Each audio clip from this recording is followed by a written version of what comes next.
CBSE world में आपका स्वागत है।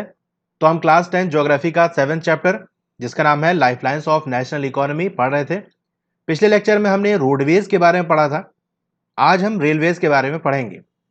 Railways are the principal mode of transportation for freight and passenger in India. तो रेलवे क्या है, इंडिया की अगर हम बात करें तो ये प्रिंसिपल मोड है। किसके लिए? फ्रेट के लिए। फ्रेट क्या होता है?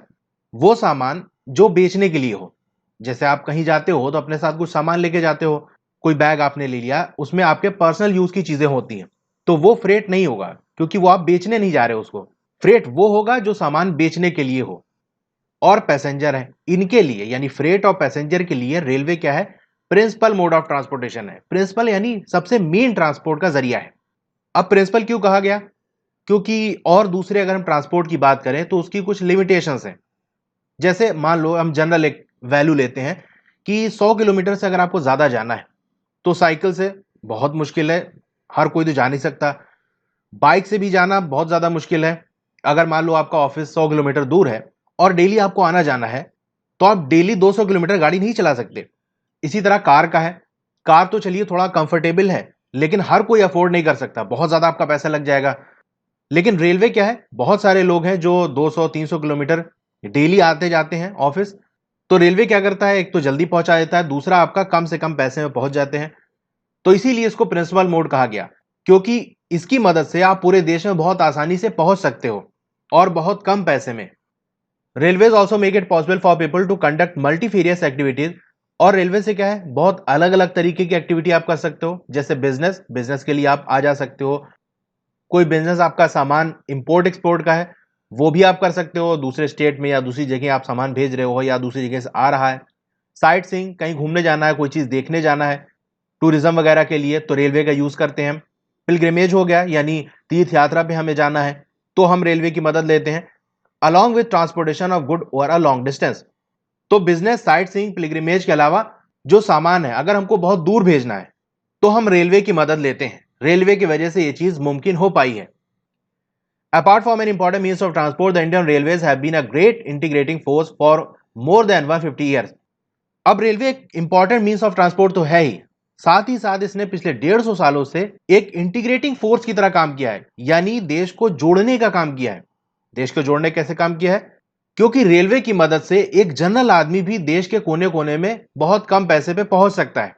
अगर रेलवे ना होती तो बाइक से आदमी कैसे जाता? मान लो 1000 किलोमीटर कहीं दूसरे स्टेट में जाना है तो बाइक से नहीं जा सकते, साइकिल से नहीं जा सकते, कार हर कोई अफोर्ड नहीं कर सकता, बस का भी खर्चा ज्यादा होता है। तो रेलवे क्या है, कम पैसे में और बहुत आसानी से आप पहुंच सकते हो। इसकी वजह से लोग दूर दूर घूमने भी जा पाते हैं, वरना तो कोई सोच भी नहीं सकता अपनी साइकिल निकाल के कौन कहां तक जाएगा, या अपनी बाइक कार से हर आदमी कितनी दूर जा पाएगा। रेलवे की वजह से हम बहुत आसानी से पहुंच जाते हैं। जब हम अलग अलग जगह जाएंगे, देश के अलग अलग लोगों से मिलेंगे, वो हमको जानेंगे, हम उनको जानेंगे, तो इस तरह से देश जुड़ा रहेगा। तो पिछले 150 सालों से रेलवे ने यह काम किया है। Railways in India bind the economic life of the country as well as accelerate the development of the industry and agriculture. तो रेलवे ने क्या किया है, देश की जो इकोनॉमिक लाइफ है उसको बांधे रखा है। इकोनॉमिक लाइफ कैसे बांधे रखा है? क्योंकि जो इकोनॉमिक एक्टिविटीज हैं, सामान का खरीदना, बेचना, पैसे का लेना देना, वो रेलवे की वजह से बहुत आसान हो पाया है। जैसे आपका कहीं रिसोर्स निकला, मान लीजिए आयरन ओर से आयरन आपको मिला, तो अब वो पूरे देश के अलग अलग हिस्सों में कैसे पहुंच पाएगा? जो अलग अलग फैक्ट्री अलग अलग जगह लगी है वहां कैसे पहुंच पाएगा? रेलवे की मदद से बहुत आसानी से पहुंच सकता है।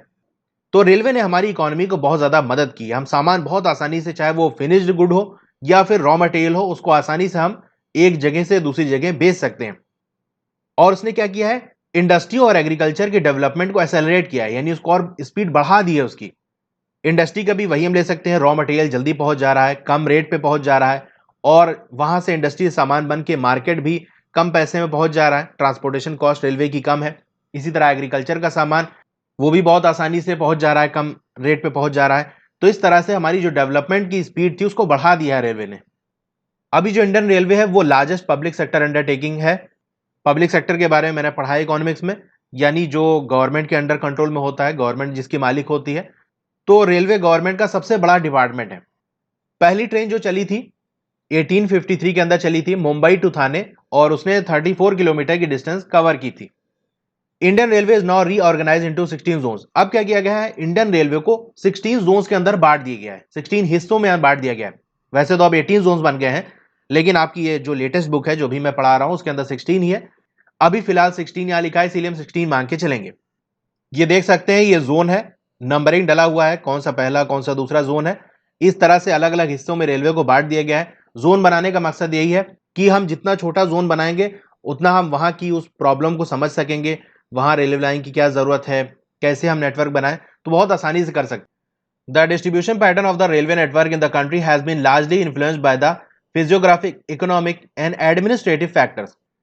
अब जो रेलवे नेटवर्क के डिस्ट्रीब्यूशन पैटर्न है, यानी कहां कहां रेलवे लाइन बिछानी है, कितनी रेलवे लाइन हमको बिछानी है, कितनी ट्रेन यहां आनी और जानी चाहिए, ये किस चीज पे डिपेंड करता है? उस एरिया की फिजियोग्राफिक पे। फिजियोग्राफिक यानी उसका जो फिजिकल ज्योग्राफी है, यानी वो पहाड़ी इलाका है या वो डेजर्ट एरिया है या वो फॉरेस्ट एरिया है या वो प्लेटू रीजन है, तो कौन सा एरिया है, क्या उसकी फिजियोग्राफी है, इस पे डिपेंड करता है। क्योंकि हर जगह रेलवे लाइन बिछाना इतना आसान नहीं होता। जैसे प्लेन जमीन है वहां पर बिछाना रेलवे लाइन आसान होगा, लेकिन अगर माउंटेन एरिया हो या हिली एरिया हो जहां बहुत ज्यादा ऊंचा नीचा हो, वहां रेलवे लाइन बिछाना मुश्किल है। अभी इसके बारे में हम डिटेल में पढ़ेंगे। तो पहला क्या चीज है, वहां की फिजियोग्राफी। जहां पर रेलवे लाइन बिछाना आसान होगा वहां रेलवे लाइन ज्यादा बिछाई जाएगी। दूसरा आपका इकोनॉमिक फैक्टर, यानी वहां से कितना ज्यादा हमको फायदा हो रहा है, कितना ज्यादा पैसा वगैरह मिल रहा है। अब जैसे किसी एरिया की फिजियोग्राफी अच्छी नहीं है, रेलवे लाइन बिछाना वहां मुश्किल है, लेकिन वहां बहुत ज्यादा रिसोर्सेज हैं, मान लो आयरन ओर है या और दूसरी तरीके के रिसोर्सेज मिल रहे हैं, तो हम वहां रेलवे लाइन बिछाएंगे क्योंकि वहां से हमारी इकोनॉमी को फायदा होगा। अगर रेलवे लाइन में ही बिछाएंगे तो वहां से हम रिसोर्स निकाल के दूसरी जगह कैसे ले जा पाएंगे? तो दूसरा इकोनॉमिक फैक्टर हो गया। तीसरा आपका एडमिनिस्ट्रेटिव फैक्टर हो गया। इसमें क्या होता है कि वहां पर उस एरिया के अंदर चीजों को कैसे कंट्रोल किया जा रहा है। जैसे जहां पर ज्यादा लोग रहेंगे, ज्यादा ऑफिसेज होंगे और बहुत ज्यादा सरकारी काम हो रहा है, तो उसके लिए रेलवे लाइन का बिछाना बहुत ज्यादा जरूरी है। क्योंकि किसी को ऑफिस जाना है या ऑफिस के कोई सामान एक जगह से दूसरी जगह भेजना है, तो वो रेलवे की मदद के बिना बहुत ज्यादा मुश्किल हो जाएगा। इसीलिए आप देखेंगे जहां ज्यादा लोग रहते हैं, जिस एरिया की पॉपुलेशन ज्यादा होती है, वहां रेलवे लाइन ज्यादा बिछाई जाती है, क्योंकि लोगों को आना जाना है, सामान का आना जाना बहुत ज्यादा है। तो ये आपका एडमिनिस्ट्रेटिव फैक्टर में आ गया, यानी उस जगह को चलाना, उस जगह को कंट्रोल करने के लिए हमने रेलवे लाइन वहां बिछा दी ताकि आसानी से चीजें आ जा सके और लोग आ जा सके। अभी जो हम नीचे पढ़ने वाले हैं वो इसी चीज का, इसी तीन जो पॉइंट है, फिजियोग्राफिक, इकोनॉमिक और एडमिनिस्ट्रेटिव फैक्टर, इसी का एक्सप्लेनेशन है। तो चलिए हम देख लेते हैं उसको। The northern plains with their vast level land, high population density and rich agricultural resources provided the most favorable condition for their growth.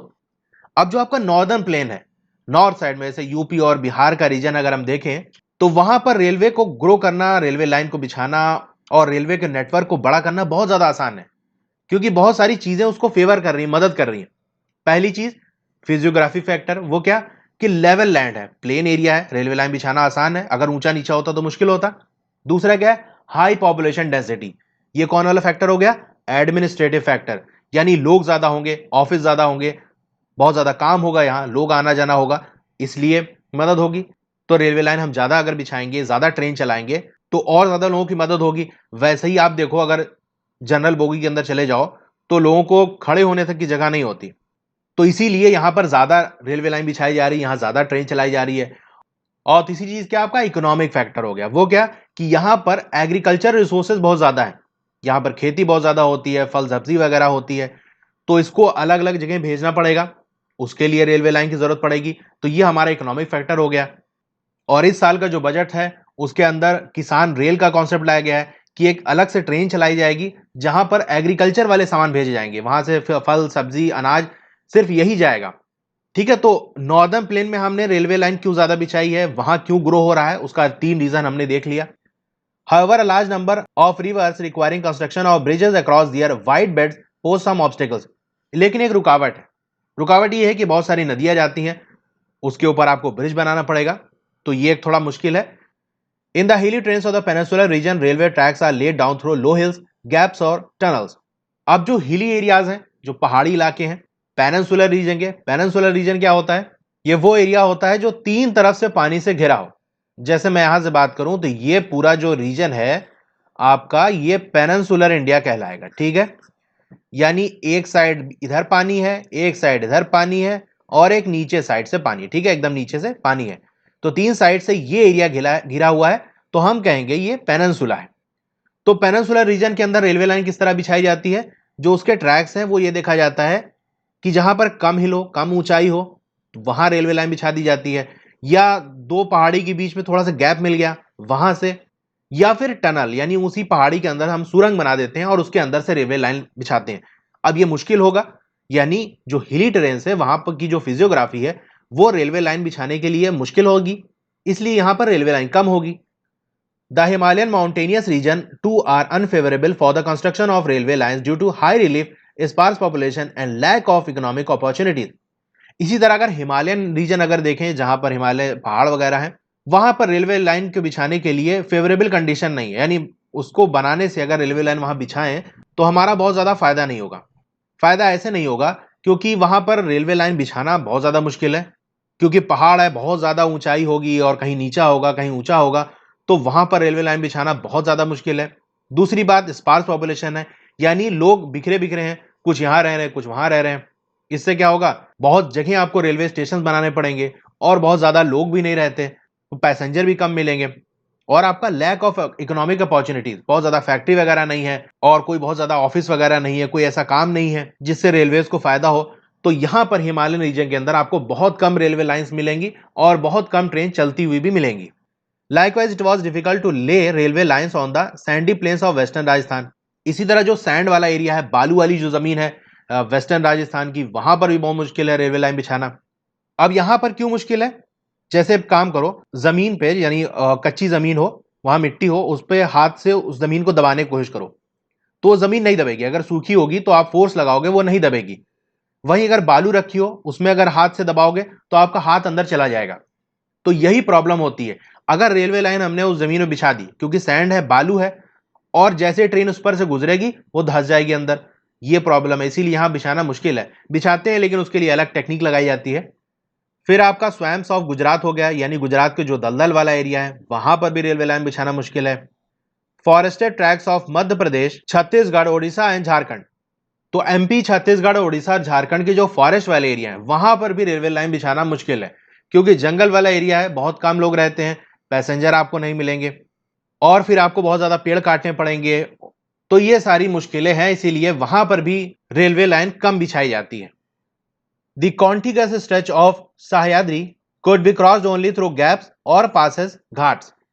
तो यहां की हम बात कर रहे हैं, ठीक है, इस रीजन के, रेड वाले रीजन की, इंडिया के हम बात कर रहे हैं। यहां से थोड़ा सा महाराष्ट्र का रीजन और इधर नीचे इस रीजन की हम बात कर रहे हैं, ठीक है।